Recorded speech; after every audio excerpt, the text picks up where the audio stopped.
What is your hard proof of that? Is that also something that Kim Davies told you, or do you have any documentary proof that he was taken away in an Indian government car across the border? No, I don't personally have any documentary proof of that, but he says so openly, and I think if his story is checked, it can be substantiated. There will be witnesses.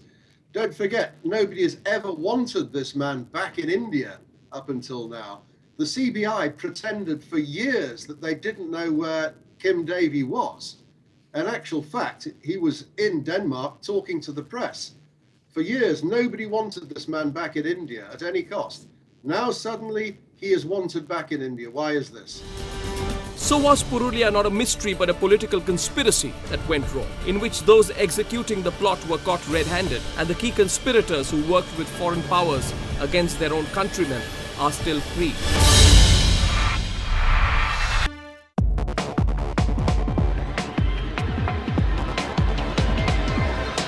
In section 1 of this special broadcast, both Kim Davie and Peter Bleach pin down the role of the Indian government.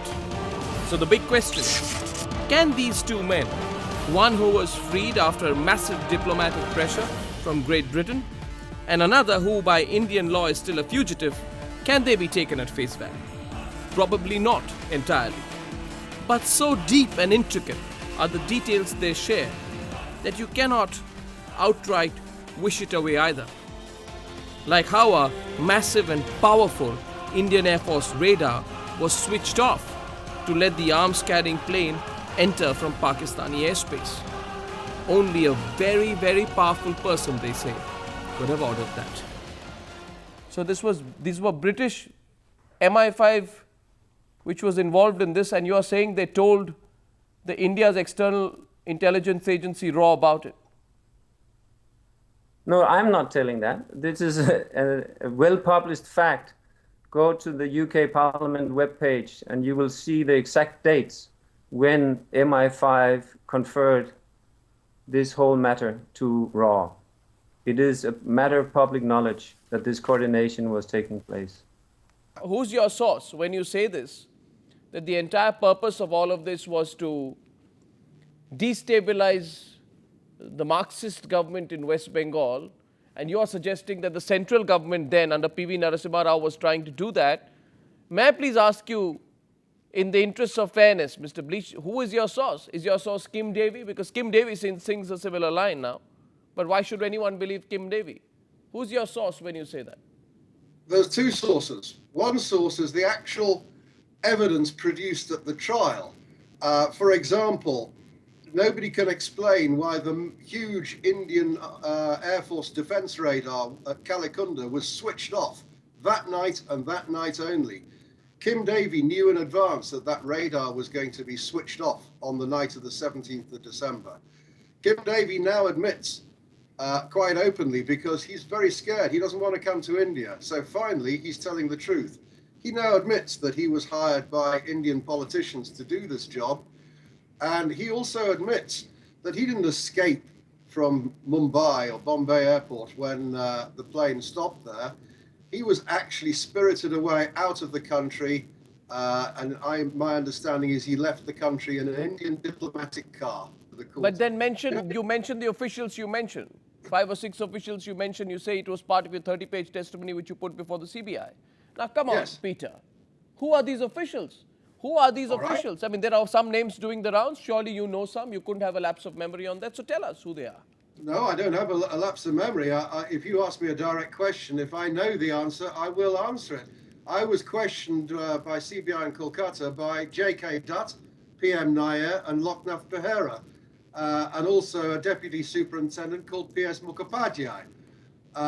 They know very well why J.K. Dutt questioned me. I don't know, because actually UN Biswas was the officer in charge, but he was sidelined completely. He was pushed out by J.K. Dutt.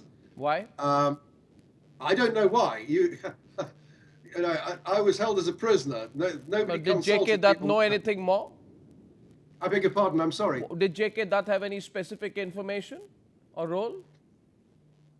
He certainly received my full 30-page statement, so he knew from the very beginning. But J.K. Dutt actually interviewed me in Bombay, in Mumbai, Bombay Airport. Only minutes after we landed, matter of hours, J.K. Dutt was there questioning me. And then he appeared again in Kolkata. But the CBI officials denied to the trial court that those officers were ever in Kolkata, ever having anything to do with this case. They were absolutely the main investigators. J.K. Dutt went to Britain to liaise with British security services, and PM Nair went to Latvia, where he threatened the families of the Latvian crew. He told them that if they didn't stop talking to the newspapers, life would be very hard for the One crew. minute. What is your link with the Anand Marg? Well, you see, for 15 years, I worked with development work in Africa, in Central America, and especially in India. I've worked with the Catholic Church, I've worked with Ananda Marga, I've worked with Greenpeace, with different organizations through these 15 years. The project in Purulia was a reference project for all NGOs around the world that I worked with. Everybody referred to the development project of Purulia as the, what should I say, the light and the way to do things, to develop grassroots up with local resources, with local people. So this project caught the imagination of not only me, but thousands around the world. And when we continuously got these reports of people, even an Australian woman who was almost killed by the communist gundas, her name was Patricia. When we saw our volunteers ending up, like you see on these pictures here, butchered by the communists, this made an enormous impression. You must remember that I, as a young 19-year-old, came to Kolkata for the first time, coming from one of the most affluent corners of the world. And I saw the suffering in Calcutta, and it moved my heart to do something. I had to work tirelessly for 15 years. Internationally, you are believed to have 46, alliances. Kim Davy is one of them, maybe. You wanted in questioning. This is a fact. This is a fact the Reader's Digest brought forward. It has no bearing in the real world. That list, which I saw Reader's Digest published so many years ago, has the names of childhood friends, of people I have met on my way. It is a very imaginary list. Okay. How can you be working for yourself? Who are you working for? I know you're working with. You say you're working with the MI5. Who are you working for? No, I have never worked with the MI5. I've never said that. But the MI5 was involved in this particular arms drop, you said. No.